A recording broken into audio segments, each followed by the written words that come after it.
Welcome everyone to the CustomerX Speaker Series. I'm here with Natalie Gullatt. I'm super excited to have her here today. If you guys are new to the CustomerX Impact Series, we have been doing these LinkedIns for a while now. Go to our website, customerximpact.com. You can see a bunch of our recordings there. Join our LinkedIn community at CustomerX Impact. The more the merrier, right? We're super excited about having these series and getting to really know the ins and outs of our customer marketers who are really rock stars. It's a great way for us to highlight them and also bring some education, I think, to the space as well.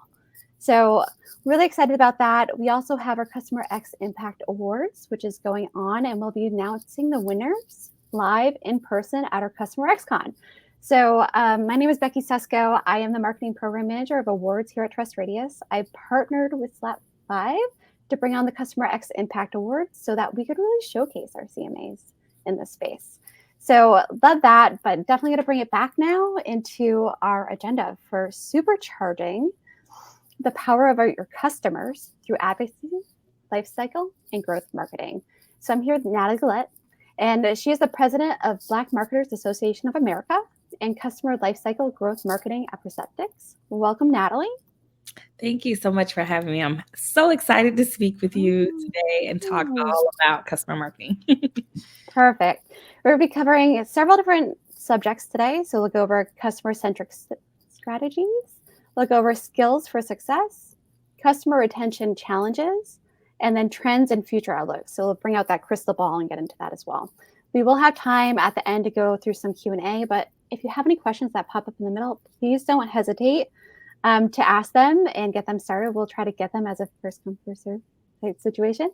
But diving into it, so let's get into customer-centric strategies. So let's learn how to combine customer advocacy, lifecycle, and growth marketing strategies to unlock the full power of your customers. So Natalie, could you share your experience in the world of customer lifecycle and growth marketing? Absolutely. So I started my first full-time post-MBA job in customer marketing in 2015, I want to say, at a SaaS company, a B2B SaaS company. And for those that are not familiar, that's business to business software as a service company. So I was a team of one doing customer lifecycle marketing. So keeping my customers engaged with the product, with the tool, helping them to adopt the tool, which I know we're going to talk more about later. But then also working with customers to do advocacy, which include things like case studies, referrals, online reviews, etc. So I started that in 2015. I continued my career. I've done more case studies. I've done advocacy focused roles. I've done more broad customer marketing roles in my career. And now I focus mostly on life cycle and growth marketing. And I work with my amazing teammate. She does customer advocacy and she focuses that. But let's just say basically all of my career post just my MBA in 2015 has been focusing on customer marketing. So about a decade of experience in marketing overall and almost a decade experience, if not a decade of experience in customer marketing for sure. What led you to specialize in this area? Oh my gosh, I love that question because I just said this to my manager like maybe a day ago. I said, if I'm being completely transparent, I prefer customer marketing over lead generation marketing or new marketing because, and I've said this in several interviews, so sorry if you guys heard this before, but I prefer building a relationship with the customer and keeping them. When you do traditional marketing, you're just focusing on getting the next person. And for me, that's just kind of disingenuous, or I don't know. I don't want to say it's disingenuous because I do value my demand gen marketers and everyone else, but I really enjoy keeping the relationship with my customers. I just saw one of my customers from 2015 who has left the automobile industry and she's gone to another industry. And I think that's amazing, but that's a relationship I have because I got to talk to her, find out what her needs were. She found out what my desires were. It was just a wonderful opportunity. So I think that's why I started customer marketing, why I stay in customer marketing, because of the relationships I can build. Definitely. And I think it's real personal, right? Like I feel like you build those really personal relationships in this space, which is great. Absolutely. Perfect. What are the core components of a customer-centric marketing strategy that combines advocacy, life cycle, and growth marketing? Oh my gosh, the core components of customer marketing, all the things. And just to break it down, because I know there are going to be some customer marketers who may or may not agree, but from my experience, I would say some of the core components of customer marketing, everyone wants advocacy. So everyone wants case studies, they want their online reviews, they may even want referrals. But I will say it starts with, in the B2B SaaS world, it starts with product adoption. Why does it start there? Well, because you have to retain your customer. It doesn't really work if your customer isn't there. If they come and they leave after their contract is over, which in a lot of cases it could be a year, maybe 2, even 3 years, it doesn't really work out. You can't use that person or have the customer, not say use, have a customer to do any of your advocacy for you if they're not in love with your product. And they can't fall in love with your product if they don't know your product and if they don't want to stay with your product. So I think the first thing we're going to start with is product adoption.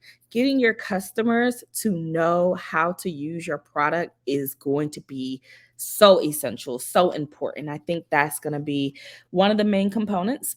The other component is realizing that every customer is going to interact with your company in different ways. So we talked a lot about product adoption, which is one component. Then we talked about retention, which is another component. Then we talk about life cycle. So where do you expect your customers to go? Do you expect your customers, not all customers are going to be advocates. So I'm going to put that to the side for a second. But customers can be upsold to. They can participate in cross sales. They can do referrals. So that way you're still getting more revenue for your organization, even if they're not the biggest advocate on the planet. So it's all about these different areas: product adoption, retention, life cycle, growth, and then advocacy, of course, plays into that area as well. So get creative and have fun. And I won't even get to events. That's a whole nother conversation for a whole nother day. Well, on that same note, product stickiness, right? So making sure that your product is not only being adopted and being utilized, right, but making sure that it's sticky. Get it into there every day, right? I know we talked about this a little bit previously. How are you making your product sticky currently? Oh my gosh, I'm glad you asked that. So I actually am implementing something I did when I was at a company called Lease Query at Perceptics. We have something called a product adoption newsletter. It's not titled that. We came up with a better name than that, but we have something where customers can see, here are some tips and tricks that we recommend for you. And it's something that we want them to do to adopt the product more, get them more in the product. We implement videos in here. It comes out once a month. And so that way our product is more sticky. In most SaaS cases, there is something called knowledge bases. Knowledge bases are really cool because they give you step-by-step instructions how to solve problems that customers may have.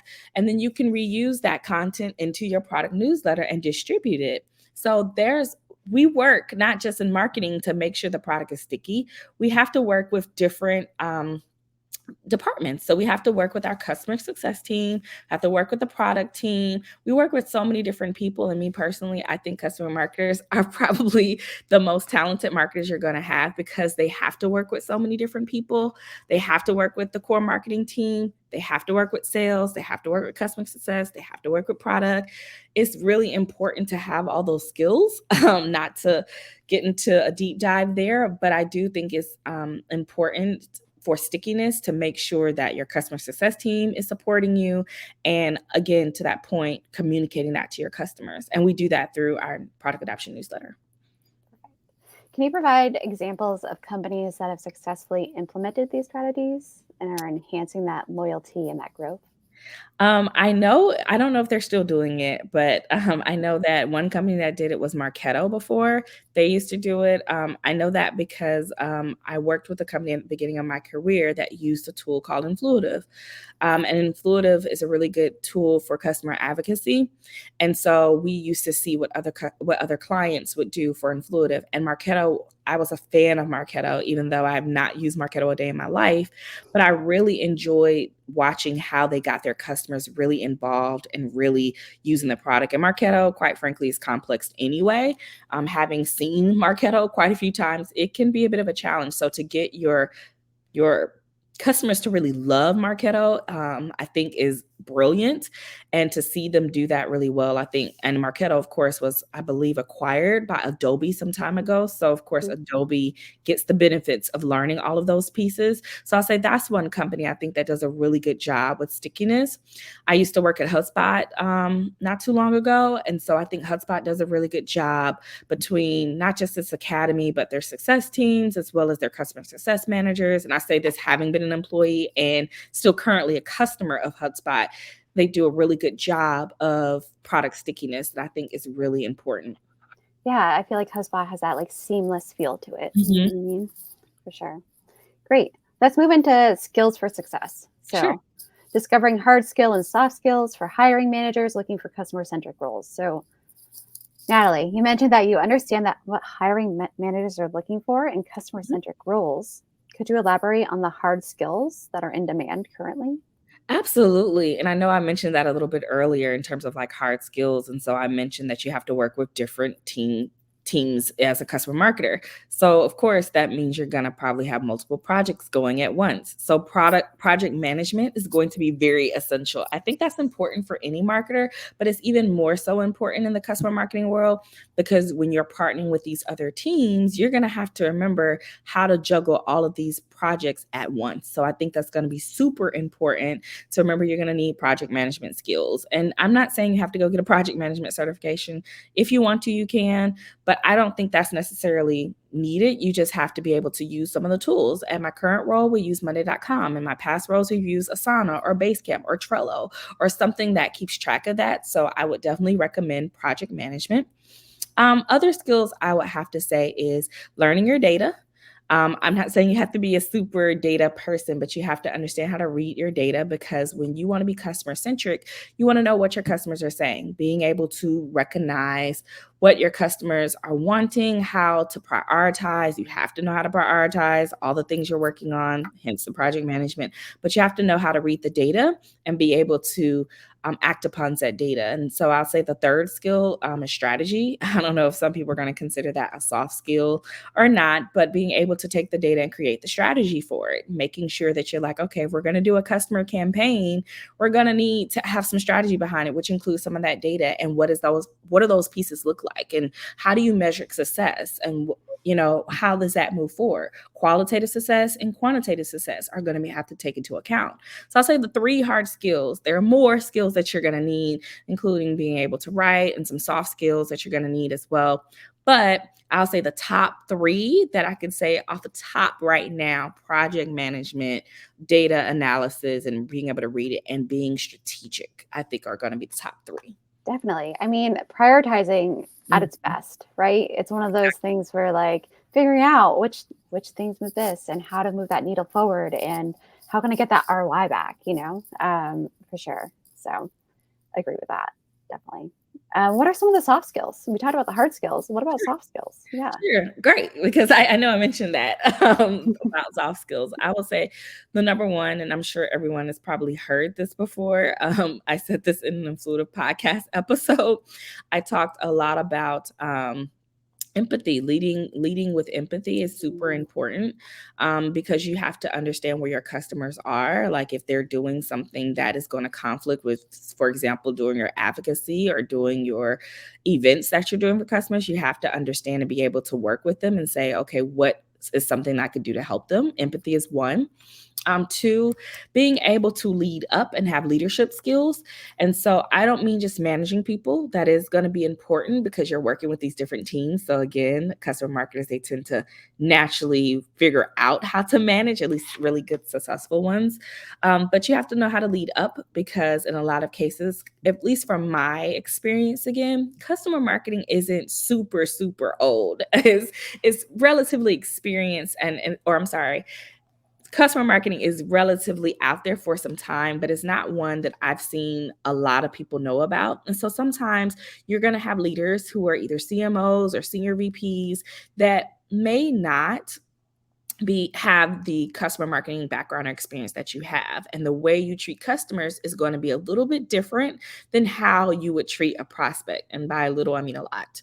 And so you have to be able to lead up and say, here's that data that you're bringing in, and say, this is why it works for the customer. This is what you need to do. So you're going to have to level up and be able to speak up and say that. And I guess the last soft skill I would say is making sure that I just lost my thought. So let me grab it back really quickly. You're fine. But I would say for a soft skill that I have to do with customer marketing all the time is, I don't want to say organization because that's more of a hard skill, but I think being able to communicate very well and knowing how to communicate very well. I mentioned writing a little bit as a hard skill. I'm not saying I have to be a top-notch communicator because, spoiler alert, I am not the very best writer in the world. I'm a marketer. But at the same time, I know how to think about my tone when I'm speaking with people. It kind of leans a little bit into that empathy piece a little bit, but making sure that you're able to figure out, what channel do I need to communicate with someone? And I know that's just like business one-on-one, or even when you're working in any industry, you have to figure out, do I call someone? Do I send them a Slack message or a Teams message, or do I send them an email? And communicating over and over again. So be able to communicate well, be able to have leadership skills that go up.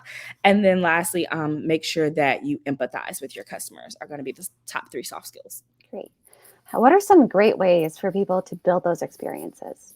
Oh, sure. I always tell people a lot of times you can do a ton of different things. A lot of people are going to say internships. I got a lot of experience in marketing very, very quickly because I just volunteered to help a little bit. And I get it. Sometimes we don't want to volunteer, and I totally understand. But I will say there are now customer marketing certifications out there. I know Customer Marketing Alliance has one, which is really cool that I've looked into. There are communities out there so you can talk to other customer marketers. I'm in a customer marketing community, several of them actually. And there are also events like CustomerX, not to plug you guys, but that's a wonderful event to meet other customer marketing professionals, customer success professionals during informational interviews, to ask for advice. I think allows you to network with people, but if you really want to get the experience, it's almost like you have to have the internship, or you can just apply and figure out how your skills are transferable, and understanding what the needs are for the industry will help you be able to land that first role. Definitely. I mean, I feel like over the years, just the opportunity for education in this space has really grown. There's plenty of, there's a bunch of different certifications at this point. There's a lot of people offering these LinkedIn webinar, you know what I mean? There's so many different opportunities to really build those skills for sure, which is something that's really coming out of the woodwork. I feel like this past year, that educational piece of this has really grown really well. I wish it was around 10 years ago. Even with all of it, most customer marketers are like, it's just trial and error. You just got to try it, right? And so there's that learning by experience as well. So, absolutely. Yeah. So let's jump into customer retention challenges. So let's unearth why it's getting harder to retain customers more than ever, right? I mean, some of these would be obvious, right? But yeah. I will say, I guess one of the ways it's harder is, and I said this to you before, because we talked before this about money, of course, and inflation is one reason, but it's going to be cost and providing that value. Customers, I mean, even think of yourself as a consumer. You want to get the best bang out of your money. So it goes back to kind of that retention. I'm not going to necessarily buy something else if I'm not already currently using what I have. And so really getting customers to actually engage with what you're doing is going to be a little bit hard. And it's a little noisy nowadays. So many things are distracting between everything that's going on in our politics in the world or social media. It's just so many distractions, if I have to say the least. And so that's going to be hard to get your customers' attention and your focus. I think sometimes you have to meet them where they are. So make the most of those meetings when you do get in front of them. So even like I said, with your customer success managers, as a customer marketer, I know at least at HubSpot, I used to sit with some of my customer success managers on calls with customers, and I would talk to them and I could hear from them firsthand, what are are their challenges and what are the things that they're looking for. And so I think that's usually pretty helpful to not get lost, because if that's what they're prioritizing, I don't have to compete as much because I'm feeding into what I need to serve. But I think the reason why it's challenging, like I said, besides the noise and everything that's going on, just costs are always going to be a thing. Like that's always going to be hard, especially because as businesses, think about it. This customer is not going to always have the same price. And so trying to get that into a contract, I ask the sales team sometimes to do that. Let them know that this is 1 year, 2 year, 3 year pricing, and that this pricing is subject to change when the contract is over. And so you're going to have to negotiate a bit.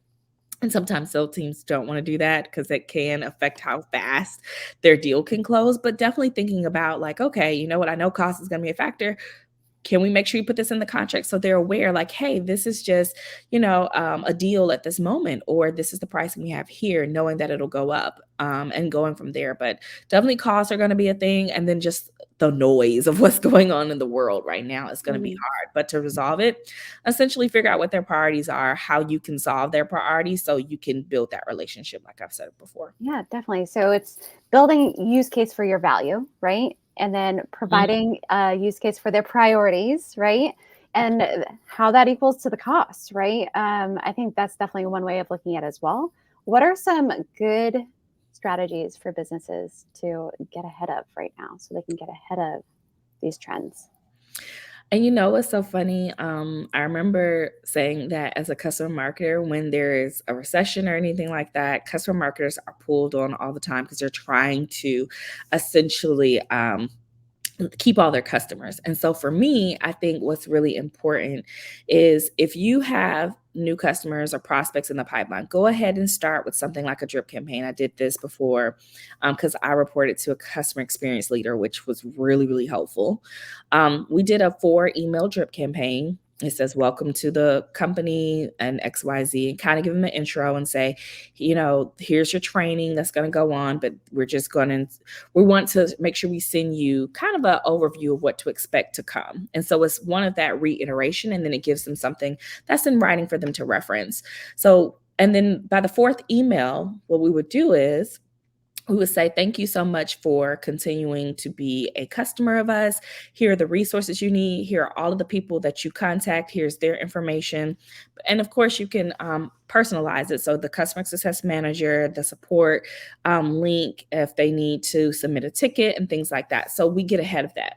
Now, if you have customers who've been there for a while, and so therefore they're probably already in, they've already adopted, you want to make sure, again, you want to reach out to them and say, hey, if you have any questions, here are your resources. And then figuring out like, how can I, again, find out what their priorities are. What are the things that will help them win? And remember, they're people, right? So you want to say, well, what keeps you up at night? What are some things that will inhibit you from success? What are the things that your company is focusing on? Bringing some of that up and doing your homework is going to be super helpful so you can have that strategy. And the beauty of it is, I know I mentioned this to you before, is that if you come up with a plan, and even though it's going to be time for renewals, and you have this plan, either you have some wins. So when it's time for them to renew, you can say, this is why you should stay with us, because here's a recap of the wins we've made. Or if you have a plan, say, you got to renew so we can make sure that we can implement the plans, even though it's later into renewal. It's not backing them into a corner, but it's a way you're building a long-term relationship with them to where it goes beyond just, I'm your vendor, you're my client type of relationship. Definitely. What if you're behind on the trends? I mean, if you are behind, let's get caught up. Again, there are always communities that you could check on, but also ask your customers, encourage them to talk. I know there are sometimes customer communities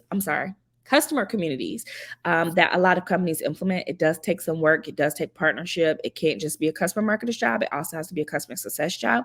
But think about looking into that. And don't forget, you have a customer advisory board that you can listen to. If you don't have one, you can get started on what that customer advisory board looks like. You could ask your product marketing team. Your product marketing team are really great at looking at your buyer personas and seeing what their objections are, see if they have some insight. So go out there and look and get that research so you can figure figure out what's going on, and definitely look at most of your customers and their industries and what's going on in their industry so you can be aware of how you can tackle it. I know it sounds like a lot of work, especially as I mentioned, when you're a team of one, it can be a lot of work, but feel free to lean on, again, your other team members and ask your customer success managers too. They're the front line and they're like, okay, these are the things I'm noticing that's happening with my customers. And if you have support team specialists or managers, ask them as well. What are the main questions you're getting in your tickets? Like, what is happening? Like, if they're asking you the same questions, maybe we should create content on it. Maybe there is a demand for it right there. So I think those are some ways you can get involved and figure out what's going on with your trends. Definitely. All right. So I want to have you bring out your crystal ball. All right. We're talking about trends and future outlook. So what are some of the most notable current trends in customer-centric marketing, and how have they evolved in recent years? A lot of the trends is everyone wants to do advocacy. I've seen advocacy blow up so much because everyone knows that people tend to buy from people they know versus traditional marketing and things of that nature, which is really interesting and kind of cool to see. I do foresee that still happening because, like you said, my future prediction is they're going to lean more heavily into influencer marketing, at least from a customer marketing scope. I also did notice, I know we talked about this too, is I'm seeing a lot more B2B marketing do more advertising like B2C, which is really cool. I did not expect to see it at this point in my career. I expected it to be another 20, 30 years before I saw it, if I saw it then. So that's really interesting. And I do see those are really some notable trends. Like, take, for example, Salesforce infamous Matthew McConaughey commercial in the Super Bowl, which I thought was really interesting as a part of building that brand aspect of it. And so that wasn't a customer marketing thing, but I do see customer marketing starting to lean into that. They're going to have maybe a customer work with a Matthew McConaughey. Like, that probably will happen. A lot of influencing, a lot of more speakers are going to be out. I'm going to see where I've seen the rise of videos. I always say people love video, but no one loves to make a video. Everyone wants to see a video, but no one wants to make it. And I see a lot of that continuing to go and get bigger. And I think that's going to keep happening. I see some B2B going into TikTok. I think that's going to keep happening. And so I see so many different trends between influencer marketing and advertising. I think that's going to continue, though. I think that's not going to stop. I think more people are going to invest in that. And when I say people, I mean B2B companies. And so as customer marketers, we have to be ready and prepared to enable our customers to be our best advocates and not, put what they say in their mouth, but making sure we ask the right questions, making sure we have examples, because we all should have at least a couple of examples that we can say, or we could say, okay, I have this example. If I want it to be a little bit different, a little bit better, help coach them through it. And then this is when you really lean back again on your customer team and you ask them, like, what are some things that you've noticed that they've been successful about? What are the things you've been working on? What do you want to work on? And then that's how you can also enable them to do better as well. So like I said, really, we're going to see more videos. We're going to see more advertising. We're going to see more influencer marketing. It's just going to be really interesting how it continues to evolve. But those are the three trends I see, and they're going to keep going. I know, so much influencing, so much Yes. on LinkedIn, right? I see so much influencing happening. It's crazy to me. I didn't see it happening this quickly either. So I will say that for sure. I can't believe it, but we have to wrap up. We're getting close to, yeah. So, Natalie, I appreciate all your takes today and all being so generous with your time and joining us today. Loved having you and your energy here on our speaker series. We do have our CustomerX Impact Awards happening this fall in Boston at the CustomerX Con. I hope to be seeing everyone's smiling faces there. I will be there. I'm trying to get Natalie there too. We'll see. I know Natalie has a bunch of things going on as well. So Yes. So one of the things is if you want to hear more about advocacy, I see at the bottom of the screen, it says check out the All About the Customer podcast. That's by Intuitive that I mentioned earlier. I have an episode that talks about how to overcome advocacy fatigue. And it talks about some really deep examples of some things that I've done in the past.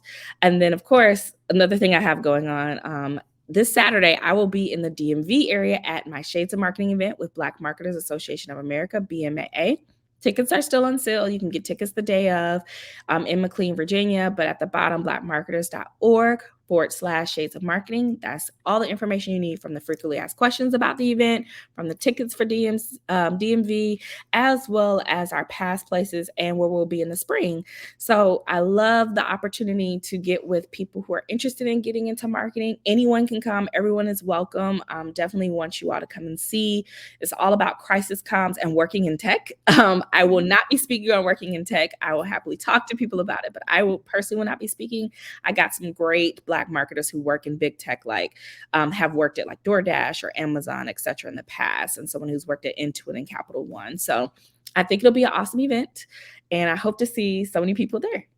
Awesome. Well, it's been a joy having you here on the SpeakerX series. Thank you. And really look forward to what you have upcoming. Yes. And I'm excited to see so many people and continue to finish out 2023 strong. And congratulations on being a finalist for the Customer Impact Awards. Thank you so much. I greatly appreciate it. I'm super excited. It'll be launched personally on my LinkedIn probably tomorrow.